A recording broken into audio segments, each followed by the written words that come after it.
I had contracted COVID in 2020 of November.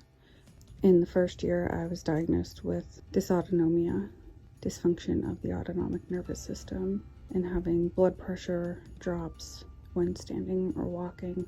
I had hives all over that lasted 18 months, rashes, wheezing, stomach problems, presumed mast cell activation syndrome, and then eventually my neurologist started calling me a long hauler and referred me to a long COVID clinic where I was referred out to different specialists to get some more testing and therapies. After I started doing really mild cardio and physical therapy and started experiencing really bizarre neurological symptoms like a tremor and feeling unbalanced. I had to sit to put my shoes on suddenly.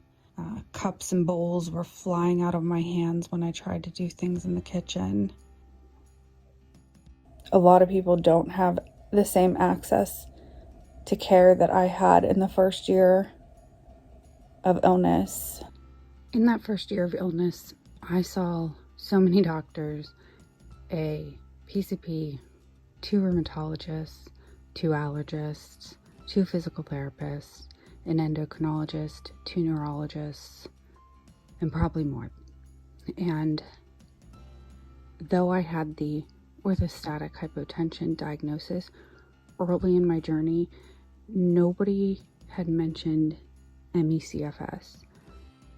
I was luckier than a lot of people are. My doctors believed me. They ran a lot of tests.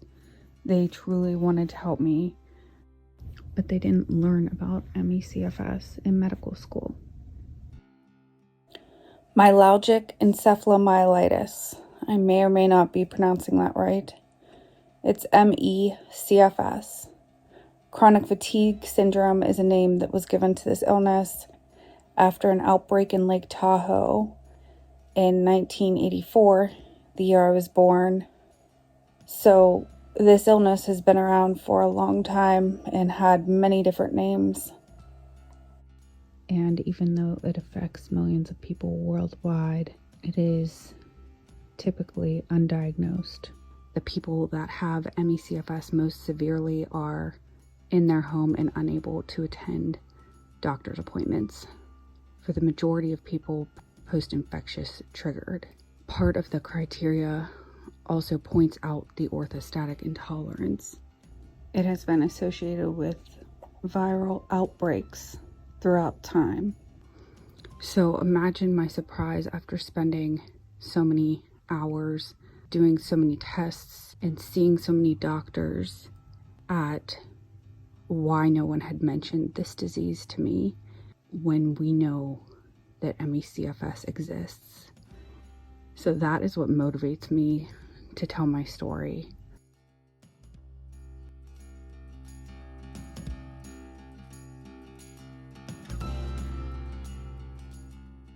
In January 2023, after what was deemed a labor of love, Hannah Davis, Lisa McCorkle, Julie Moore-Vogel, and Eric Topple, sorry if I'm saying names wrong, wrote and released a paper, Long COVID, Major Findings, Mechanisms and Recommendations. It's a robust resource with what we know to date about long COVID and its associated comorbidities. This paper covers a wide range of things that can happen after a COVID infection. I pulled out information that's most relevant to the ME/CFS community. About 50% of long haulers meet the criteria for ME/CFS. There's consistent findings with both ME and long COVID. Since the beginning of the pandemic, the ME/CFS community has been speculating that COVID could trigger ME for a subgroup of people. At this point, hundreds of studies are pointing to ME/CFS and long COVID being the same illness for this subgroup of patients. In 2003, we had the SARS pandemic, a different flavor of our COVID-19. There wasn't nearly as many people infected, but 4 years later, whenever these patients were surveyed, 27% of them met the criteria for ME/CFS.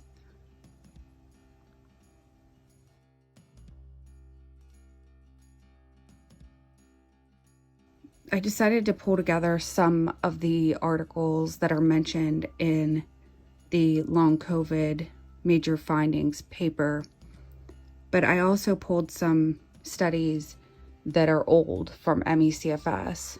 A lot of the findings are the same. I'm not qualified to speak to any of this in detail. I went to art school. I'm not a scientist, a medical researcher, or a doctor.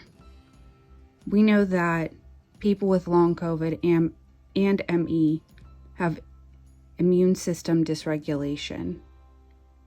We're not exactly immune compromised, but we have problems with T cells, natural killer cells, and different ways that our body uses to fight illness.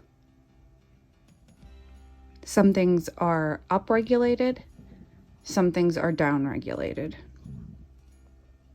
But either way, it's not right. They found autoantibodies in a lot of long haulers, especially people with POTS. There was reactivated viruses, which ME/CFS is famous for. There's vascular and organ damage. Now we know that it is affecting our vascular system and causing organ damage all over the body. Some of these vascular findings are consistent with ME/CFS as well. We also have a lot of research into the cognitive impact and a couple different pathways that may end up explaining that. So please check out this research for yourself. I want to thank all the people that worked on this and all the researchers, scientists, doctors, patients, everybody that has gotten us to where we are over the decades. And I want to urge people to donate to organizations that have been participating in ME/CF research for a long time. One of the concerns of the community is that we are spending so much money on long COVID when we have scientists and experts in the field that have been studying ME/CFS in far greater detail.